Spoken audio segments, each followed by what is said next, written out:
Good morning. 9th के class में आपका स्वागत है। हम लोग भूगोल का अध्ययन कर रहे थे, जिसमें हम लोगों ने पढ़ा था कि भारत की स्थिति कहाँ पे है और उसका आकार कैसा है। तो आइए इसी चैप्टर में हम आगे पढ़ते हैं। तो हम लोग पढ़ेंगे आज कि हिंद महासागर कहाँ स्थित है और हिंद महासागर की वजह से भारत को किस तरह से लाभ प्राप्त हुआ है। सबसे पहले इसे जानेंगे।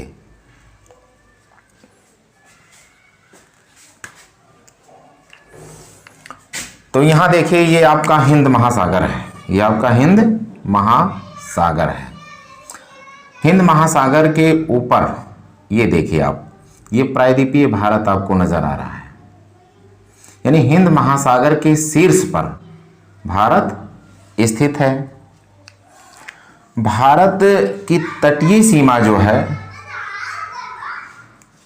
हिंद महासागर में इतनी अच्छी है कि उतनी अच्छी तटीय सीमा किसी और देश की नहीं है। इसीलिए हिंद महासागर जो नाम पड़ा है वो हिंदुस्तान के नाम पर पड़ा है। ये तो स्थिति और हिंद महासागर का नाम हो गया। अब यहाँ पे क्वेश्चन है कि हिंद महासागर में भारत की जो स्थिति है उसको क्या लाभ प्राप्त हुआ है, यानी भारत को हिंद महासागर की स्थिति से क्या लाभ प्राप्त हुआ है। तो यहाँ पर आप देख रहे हैं कि भारत की स्थिति जो है ये केंद्रीय है, मतलब इसका जो सेंट्रल पोजीशन है भारत का हिंद महासागर में। तो अब हिंद महासागर से भारत को क्या लाभ प्राप्त हुआ है। अगर पहले लाभ की चर्चा की जाए तो नंबर 1, चाहे तो आप लिख सकते हैं कि हिंद महासागर की वजह से ही भारतीय तटों पर जो है अनेक बंदरगाहों का निर्माण किया गया है। पहला फायदा, नंबर 1 लाभ कि भारतीय तटों पर बंदरगाहों की स्थापना की गई है, अर्थात बंदरगाहों का निर्माण किया गया है। पहला फायदा, यानी इसको समझा जाए तो अगर ये मतलब जलीय क्षेत्र ना होता, हिंद महासागर ना होता तो बंदरगाहों का निर्माण नहीं हो पाता। तो पहली फायदा तो ये है। अगर दूसरे लाभ की अगर बात की जाए तो दूसरा लाभ ये है कि आप देख रहे हैं ये अफ्रीका है, ये ऑस्ट्रेलिया है और ये सब एशिया है, ठीक है। तो हिंद महासागर के तटीय क्षेत्रों में विश्व की 1/4 आबादी निवास करती है और हम उनसे हिंद महासागर की वजह से सीधे संपर्क, व्यापारिक संबंध स्थापित कर सकते हैं और किए भी हुए हैं। तो ये दूसरा फायदा है। दूसरा फायदा क्या है, एक बार फिर से नोट कीजिए कि ये जो ऑस्ट्रेलिया, अफ्रीका यानी हिंद महासागर के तटों पर विश्व की 1/4 आबादी रहती है और हम 1/4 आबादी से सीधा व्यापारिक संबंध स्थापित किए हुए हैं। तो ये दूसरा फायदा हो गया। अब तीसरे लाभ की बात की जाए तो तीसरे लाभ की अगर बात की जाए तो यहाँ पे हम देखेंगे कि कोई जलयान अगर पश्चिम से जाए या पूर्व साइड से आए, कोई जलयान पश्चिम से जाए या पूर्व से आए, वो भारतीय बंदरगाहों और तटों से होकर गुजरता है। तो इससे भारतीय व्यापार को प्रोत्साहन मिलता है और आर्थिक लाभ भी मिलता है। अब आप सोचेंगे कैसे लाभ मिलता है। हम इसको ऐसे समझ सकते हैं कि जैसे आपका घर किसी चौराहे पर है, तो जब वहां से कोई चौराहे पर है तो अगर वहां से कोई गुजरेगा तो आपको बहुत फायदा मिलेगा। आप वहां दुकान खोल सकते हैं, होटल चला सकते हैं या किसी और तरह का दुकान खोल सकते हैं, क्योंकि वहां से आदमियों का आना जाना है। आपका जो कोई भी बिजनेस वहां डेवलप होगा।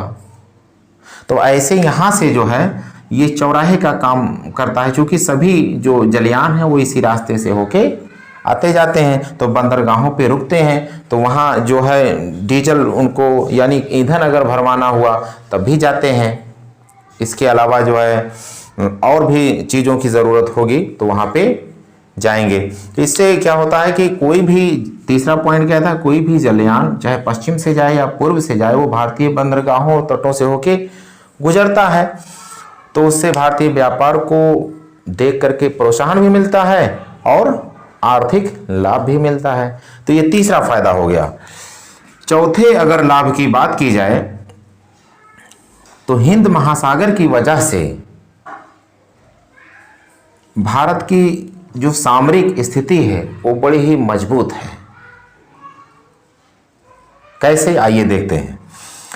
जैसे कि कोई भी जलयान मान लीजिए, चाहे इस साइड से, यूरोप साइड से होती हुई या कहीं से, ठीक है, आती जाती है इधर पूरब से या पश्चिम से, तो आप देखेंगे कि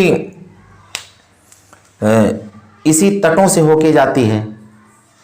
अब भारत से कोई झगड़ा नहीं करना चाहेगा, उससे दुश्मनी नहीं रखना चाहेगा, क्योंकि उसको इसी रास्ते से आना जाना है। उसको डर रहेगा कि फ्यूचर में हमारे साथ कुछ गड़बड़ ना हो। अगर हम भारत के साथ अच्छा संबंध नहीं रखते हैं तो फिर हमको दिक्कत आ सकती है। तो इसलिए जो है ये हिंद महासागर जो है भारत को एक सामरिक रूप से एक मजबूती प्रदान करता है।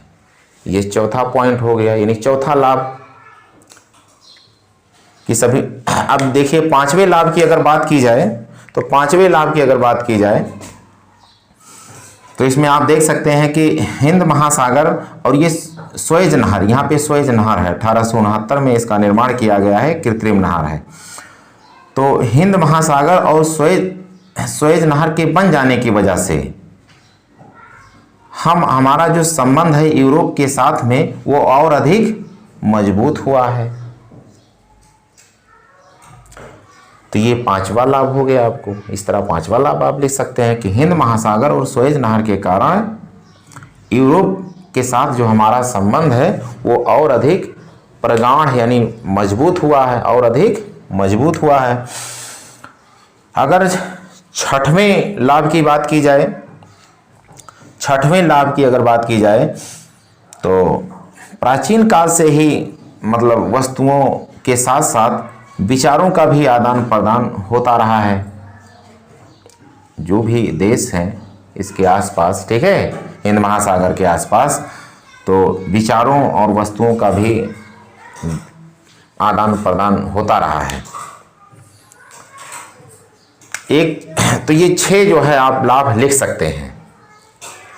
इसके अलावा आप और भी बातें जान लें यहाँ पे ज्ञान वर्धन के लिए, ठीक है। देखिए ये क्या है, भारत जो है दक्षिण एशिया में स्थित है।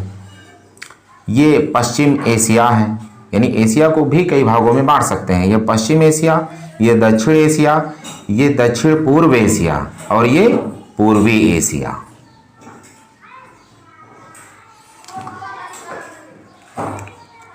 अब इसमें जो है और देख लीजिए कि आपकी किताबों में जो है और सारी बातें आई हैं कि कौन कौन से विचार जो है ट्रांसफ़र हुए, ठीक है, मतलब विचारों का आदान प्रदान कौन कौन से हुआ। तो इसमें आप देखेंगे कि उपनिषदों के विचार हैं, रामायण है, पंचतंत्र की कहानियां हैं, भारतीय अंक एवं दशमलव प्रणाली हैं। ये सब विचार भारतीयों के थे और इसको विदेशियों ने हमसे सीखा। इसके अलावा जो है बहुत सी वस्तुएं हैं, जैसे मसाले हैं, मलमल आदि कपड़े हैं। ये वस्तुएं जो है पहले के लोग आते थे, ठीक है, और व्यापार करके ले जाया करते थे। तो ये प्राचीन काल में इस तरह से होता रहा है। देखिए यहाँ पे हम जानते हैं कि उपनिषद क्या चीज़ है, ये भी जान लेते हैं। देखिए उपनिषद का अर्थ होता है कि अगर अर्थ की बात की जाए तो है समीप बैठना होता है, ठीक है, लेकिन ये जान लीजिए इसमें क्या लिखा है। तो देखिए कि उपनिषद में ये देखा जाता है कि जो शिष्य है वो गुरु से अपने प्रश्न करता है और गुरु उसका उदाहरण दे करके जवाब देता है। बहुत ही जटिल बातों को बड़े ही सरल अंदाज में उपनिषदों में जो है बताया गया है। तो उससे जो है हम लोगों को लाभ मिलता है, क्योंकि जटिल से जटिल बातों को आसानी से समझ में मतलब समझ में वो बातें आ जाती हैं। इसे जो है ज्ञान कोश कहा गया है। उपनिषदों को ज्ञान कोश कहा जाता है, यानी ज्ञान का भंडार है ये। इसके अलावा जो है रामायण की कथा कौन नहीं जानता है। और इसकी सीख जो है मतलब भारतीयों ने ही नहीं बल्कि विदेशियों को भी, बहुत से यात्री आए, ध्यान देने की बात है कि बहुत से विदेशी यात्री आए और ये उपनिषदों का ट्रांसलेट किया अपनी लैंग्वेज में, रामायण का, पंचतंत्र, ये सब का ट्रांसलेट करके अपने यहाँ ले गए, प्रचार प्रसार किया। और केवल भारतीय ही नहीं बल्कि विदेशी भी हमसे लाभान्वित हुए, यानी हमारी कल्चर जो है वो विदेशियों तक पहुंची। तो इसमें जो है रामायण को आप भली भांति जानते हैं कि भगवान विष्णु जो है इस मृत लोक में आए राम का अवतार लेकर के, और फिर जो है उन्होंने एक आदर्श, भगवान राम जी जो है वो एक मतलब आदर्श उदाहरण प्रस्तुत किए, दुनिया का मार्गदर्शन किया और चल के बताया कि इस तरह से एक मनुष्य का जीवन होना चाहिए, एक आदर्श पुत्र कैसा होना चाहिए कि सब कुछ जो है छोड़ करके अपने पिता का आज्ञा पालन कर रहा है। आज के बच्चे हैं अपने पिता से लड़ने के लिए तैयार हैं, लेकिन हमको उसे सीख लेनी चाहिए। इसके अलावा आप देख रहे हैं कि लक्ष्मण जी एक आदर्श भाई की भूमिका निभा रहे हैं। एक भाई को कैसे होना चाहिए कि अपने भाई के लिए सब कुछ न्यौछावर कर दे रहा है। फिर आप देखेंगे कि जो है कौशल्या माता जी हैं, वो भी एक आदर्श माता की भूमिका निभा रही हैं। भरत जी हैं, वो जो है मतलब उनका भगवान राम जी का जो है पादुका ला करके वो सिंहासन पर बैठ जाते हैं। तो अब ये सब जो भूमिकाएं हैं इससे हमको सीख मिलती है, इससे विदेशियों ने भी सीखा हमारी कल्चर को। पंचतंत्र की कहानी है, ये क्या है, इसका अर्थ क्या है? देखिए पंचतंत्र में नीति कथा है, यानी उसमें पशु पक्षी और तमाम तरह के जानवर और बहुत सी निर्जीव वस्तुओं को मानव जैसा गुणों वाला बता करके उपदेशात्मक कथा कही जाती है। कहने का अर्थ यह है कि हमको जो है उससे सीख मिलती है, मतलब उसमें मनुष्य का मतलब भले ना जो है आए पशु पक्षियों को मानव जैसा गुण वाला बता करके वर्णन किया जाता है, लेकिन हमको उस पंचतंत्र की कहानियों से बहुत सीख मिलती है और बड़ी मज़ेदार कहानियाँ हमको पढ़नी भी चाहिए। जीवन में हमको सीख मिलती है उससे तमाम, तो ये सब देखना चाहिए। हम लोग तो फुर्सत नहीं पाते हैं, दूसरी चीज़ पढ़ते हैं, ठीक है। अब देखिए भारतीय अंक एवं दशमलव प्रणाली, इसको जान लेते हैं। ये क्या है? देखिए भारतीय अंक और दशमलव प्रणाली जो है, दशमलव प्रणाली क्या है इसको थोड़ा जान लेते हैं। दशमलव प्रणाली, यहाँ देखें चल नहीं रहा।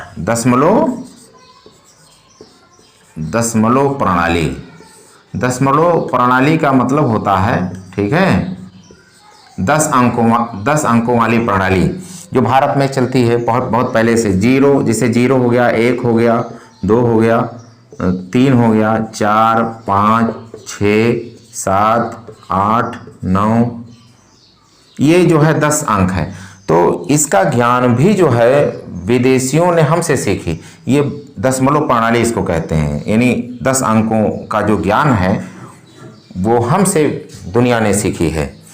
इसके अलावा जो है मसाले यहाँ से जाया करते थे वस्तुओं में। मलमल के बारे में एक रोचक कथा है कि जो है यहाँ से जो है अरब व्यापारी जो है बारीक सूती कपड़ा लेकर के जो है मोसूल, इराक के शहर मोसूल में गए। वहाँ जो है यूरोपीय व्यापारियों ने उसको देखा,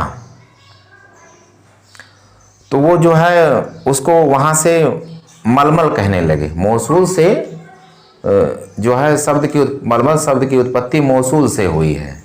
कहने का मतलब यह है कि वो कहीं भी अगर बारीक बुनाई वाले कपड़े को देखते तो उसका नाम रख दिया मलमल। तो मलमल का बड़ा डिमांड था प्राचीन काल में, और तमाम तरह के कपड़े केवल एक तरह के कपड़ों का ही नहीं, भारत का पहले जो है कपड़ों के मामले में विश्व में एक वर्चस्व था पूरी तरह से। यहाँ तक के कि ब्रिटेन की महारानी भी भारतीय वस्त्र पहना करती थी।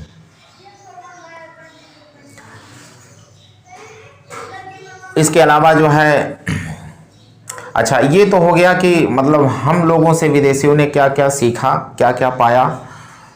और फिर जो है केवल इतनी ही बात नहीं है, बहुत सारी वस्तुएं जो है पाई, लेकिन इतना चूंकि आपके पुस्तक में इतना वर्णित है तो इतना बता देना हमको ज़रूरी था। और भी बहुत सारे ज्ञान है ना विदेशियों ने हमसे सीखी हैं। अब देखो, और हम लोगों ने भी विदेशियों से, ऐसा नहीं है कि हम लोगों ने ही ज्ञान दिया है, विदेशियों से भी हम लोगों ने बहुत सारी चीज़ें सीखी हैं। जैसे कि यूनानी मूर्ति कला जो जिसको आप गांधार मूर्ति कला कहते हैं, जिसमें आप देखते हैं कि भगवान बुद्ध की ज़्यादातर मूर्तियाँ बनी हैं, ठीक है। और उसमें पीछे प्रभा मंडल कपड़ों में सिलवट पड़ा रहता है, मोटे कपड़ों में, ठीक है। और वो हर तरह की जो है उसमें मूर्ति बनी हुई है, उसको गांधार मूर्ति कला के नाम से जानते हैं। गांधार मूर्ति कला में यूनानियों का प्रभाव है, तो मूर्ति कला भी हम यूनानियों से सीखे हैं। इसके अलावा पश्चिम एशिया के मीनार और गुंबद, ये जो मीनार और गुंबद आपको जगह जगह देखने को मिलता है, ये जो है इस कला को जो है हमने पश्चिम एशिया यानी अरब वासियों से सीखा है। तो इस तरह से ज्ञान का आदान प्रदान हुआ है। अब सुएज नहर के बारे में हम देखेंगे। सुएज नहर क्या है? देखिए, सुएज नहर जो है एक कृत्रिम नहर है। सुएज नहर कौन सी नहर है? सुएज नहर जो है कृत्रिम नहर है। मतलब ये कहाँ पे है, पहले इसे हम देख लेते हैं। देखिए, ये अफ्रीका महाद्वीप है, जैसा कि हम देख रहे हैं। इधर एशिया है, यूरोप है, ठीक है। तो अफ्रीका और यूरोप के बीच में एक सागर है जिसको भूमध्य सागर कहते हैं। इसका नाम क्या है? भूमध्य सागर। और यहाँ पे देखिए, अफ्रीका और ये जो एशिया महाद्वीप यानी अरब प्रायद्वीप, ये ठीक है, यहाँ पे लाल सागर है, लाल सागर है। तो इसके बीच में जो है कृत्रिम नहर बना दी गई। पहले यहाँ पे स्थलीय भाग था और इसको इन दो सागरों को जोड़ दिया गया है, इधर भूमध्य सागर, इधर लाल सागर। तो एक जो है नहर बना दी गई है और इस तरह से अब जो है जलयान को यहाँ से सीधे लाल सागर में, लाल सागर से फिर भूमध्य सागर में पहुँच जाती है। तो अब अगर हम भारत की बात लें कि अगर कोई जलयान चलती थी 1869 से पहले, या 1869 में ये बना है, ये जो सुएज नहर है। तो इस तरह से अगर उससे पहले अगर कोई जलयान जाती थी तो ये पूरा यहाँ से अगर चली, मान लीजिए, तो ये पूरे अफ्रीका का चक्कर लगाते हुए और इस तरह से यूरोप उसको जाना है। तो इस तरह से ये पूरा अफ्रीका का चक्कर लगाते हुए तब जाके यूरोप पहुँचती थी जलयान। लेकिन अब देखिए कितना शॉर्ट रास्ता हो गया कि यहाँ से चले और इस तरह से अरब सागर और ये जो है अदन की खाड़ी और लाल सागर है ना, इस तरह से जो है ये यूरोप से में पहुँच जाएगी। यानी लगभग 7000 किलोमीटर की दूरी कम हो गई है। अगर भारत से यूरोप जाया जाए और सुएज नहर के द्वारा जाया जाए तो 7000 किलोमीटर दूरी कम हो गई है। इसके मुकाबले में अगर इधर से जाया जाएगा तो 7000 किलोमीटर दूरी ज़्यादा हो जाएगी। तो सुएज नहर जो है ये मिस्र देश में पड़ता है। 168 किलोमीटर इसकी लेंथ है, ठीक है। और भूमध्य सागर और लाल सागर को ये नहर जोड़ती है। ये व्यापार के लिए बहुत ही महत्वपूर्ण है। और मिस्र जो है इससे मतलब मिस्र को जो है इससे टैक्स भी प्राप्त होता है। और इसके अलावा आगे फिर देखिए आप, क्षेत्रफल के अनुसार भारत का स्थान कौन सा है? देखिए, क्षेत्रफल के हिसाब से सबसे बड़ा देश रूस है। नंबर 1 रूस है, नंबर 2 कनाडा है। कनाडा के बाद में तीसरा स्थान आता है संयुक्त राज्य अमेरिका। संयुक्त राज्य अमेरिका। संयुक्त राज्य अमेरिका के बाद में अगर देखा जाए तो फिर बात आती है चीन की। चीन का स्थान आता है चीन के बाद में आता है फिर ब्राज़ील का स्थान। ब्राज़ील का स्थान, ब्राज़ील के बाद में आता है ऑस्ट्रेलिया का स्थान। ऑस्ट्रेलिया का स्थान आता है। ऑस्ट्रेलिया के बाद में स्थान आता है भारत का। ठीक है, तो क्षेत्रफल की दृष्टि से भारत का 7वां स्थान है। यानी अगर लंबाई चौड़ाई आकार के दृष्टिकोण से बात की जाए, जनसंख्या के दृष्टिकोण से हम बात नहीं कर रहे हैं, हम ये क्षेत्रफल के हिसाब से बात कर रहे हैं। यानी लंबाई चौड़ाई के दृष्टिकोण से अगर बात की जाए तो भारत का 7वां नंबर है विश्व में। इसके अलावा ये रूस जो है सबसे बड़ा क्षेत्रफल वाला दुनिया का देश है। अब इसको अगर हम मैप में देख लेते हैं कि रूस कहाँ पे है, तो रूस ये एशिया है और ये यूरोप। रूस बहुत बड़ा देश है, दुनिया का सबसे बड़ा देश है क्षेत्रफल के मुकाबले में, क्षेत्रफल के हिसाब से। तो इस तरह से जो है हम यहाँ से यहाँ तक के इसको, यानी एशिया यूरोप दोनों में है, बहुत बड़ा है। कनाडा अगर देखें तो ये उत्तरी अमेरिकी देश है जो उत्तर साइड में है इधर। ठीक है, और संयुक्त राज्य अमेरिका अगर देखें तो फिर ये कनाडा के नीचे है, दक्षिण में है। ठीक है, अगर चीन की बात की जाए तो चीन तो भारत का पड़ोसी देश में आता है। ये जो है आपके उत्तर में मिलेगा, भारत के उत्तर में है। ठीक है, इसके अलावा ब्राज़ील की बात की जाए तो ये दक्षिणी अमेरिकी देश है, यहाँ पे पड़ता है। और ऑस्ट्रेलिया तो यहाँ स्पष्ट रूप से नज़र ही आ रहा है। ठीक है, आइए हम लोग भारत के पड़ोसी देशों के बारे में देख लेते हैं कि भारत के कौन कौन से पड़ोसी देश हैं। तो हम देख रहे हैं यहाँ पे पाकिस्तान, अफगानिस्तान, चीन, नेपाल, भूटान, म्यांमार, बांग्लादेश, श्रीलंका और ये मालदीव। अब जो है देख लेते हैं कि ये किस दिशा में है। अब देख लीजिए, उत्तर और पश्चिम साइड में, उत्तर और पश्चिम साइड में। उत्तर पश्चिम का मतलब क्या है कि जैसे ये है, ठीक है, ये नॉर्थ है, ये साउथ है, तो नॉर्थ साउथ, और ये क्या है वेस्ट है और ये ईस्ट है, तो इस दिशा में। ठीक है, तो भारत के उत्तर पश्चिम में पाकिस्तान और अफगानिस्तान है। भारत के उत्तर में देखिए चीन, नेपाल, भूटान। भारत के उत्तर में कौन सा देश है? चीन, नेपाल, भूटान। और भारत के पूर्व साइड में देखिए कौन सा देश है? बांग्लादेश, म्यांमार। पूर्व दिशा में कौन सा देश है? बांग्लादेश, म्यांमार। दक्षिण दिशा में देखिए जो दो द्वीपीय देश हैं, इनके साथ में स्थलीय सीमा हमारी नहीं लगती है, ये द्वीपीय देश हैं, समुद्र पार हैं। तो ये देख लीजिए कि श्रीलंका है और ये मालदीव है, जो दक्षिण दिशा में है दोनों। अब देख लेते हैं कि जो है इन देशों की सीमाएं जो है किन राज्यों से लगती है। तो देख लीजिए, जैसे पाकिस्तान की सीमा देख लीजिए, गुजरात, राजस्थान, पंजाब, जम्मू कश्मीर, लद्दाख, इन प्रदेशों के साथ में पाकिस्तान की सीमा लगती है। हिमाचल प्रदेश की नहीं लगती है, ध्यान देना, ठीक है। लद्दाख, जम्मू कश्मीर, पंजाब, राजस्थान, गुजरात। अफगानिस्तान का देख लीजिए, अफगानिस्तान की सीमा जो है सिर्फ लद्दाख में मिलती है, बहुत छोटी सी 106 किलोमीटर दूरी है, केवल 106 किलोमीटर। फिर आगे देख लीजिए इधर चीन की सीमा यहाँ से शुरू कीजिए, लद्दाख, हिमाचल प्रदेश, उत्तराखंड, सिक्किम, अरुणाचल प्रदेश, इतने राज्यों के साथ सीमा लगती है चीन की। फिर नेपाल का देख लीजिए, उत्तराखंड, उत्तर प्रदेश, बिहार, पश्चिम बंगाल, सिक्किम। फिर आगे देख लीजिए भूटान के साथ में किसकी सीमा लगती है, देख लीजिए, ये सिक्किम है, फिर ये पश्चिम बंगाल है, फिर ये असम है, फिर अरुणाचल प्रदेश।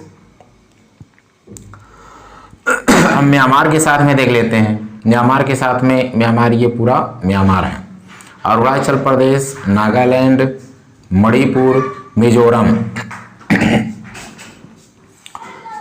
अरुणाचल प्रदेश, नागालैंड, मणिपुर, मिजोरम, इन राज्यों की सीमा म्यांमार से मिलती हैं। अब बांग्लादेश के साथ में देख लेते हैं, पश्चिम बंगाल, असम दो जगह मिलता है, यहाँ भी मिलता है और यहाँ भी मिलता है, मेघालय, त्रिपुरा, मिजोरम। अब 28 राज्य का नाम आप देख लीजिएगा, याद कर लीजिए। इसके अलावा जो है 8 केंद्र शासित प्रदेश हैं। 8 केंद्र शासित प्रदेश जो है कौन कौन से हैं,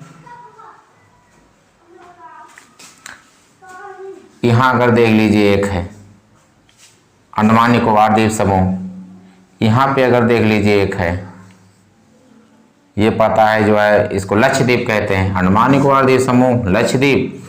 इसके अलावा जो है यहाँ अगर मान लीजिए, ठीक है, यहाँ पे, ठीक है, ये पुडुचेरी है। ये गुजरात में जो है 2 हैं, 2 थे लेकिन अब उसको 1 कर दिया गया है। ये हो है, इसका नाम हो गया दादरा नगर हवेली दमन दीव। पहले 2 हुआ करते थे, लेकिन 26 जनवरी 2020 को इसको दोनों 1 कर दिया गया। दादरा नगर हवेली एवं दमन और दीव इसका नाम हो गया। अब चाहे तो यहाँ लिख सकते हैं आप अंडमान निकोबार द्वीप समूह। इसके अलावा जो है दूसरा क्या है, लक्षद्वीप है, लक्षद्वीप है। तीसरा अगर देखें तो पुडुचेरी है।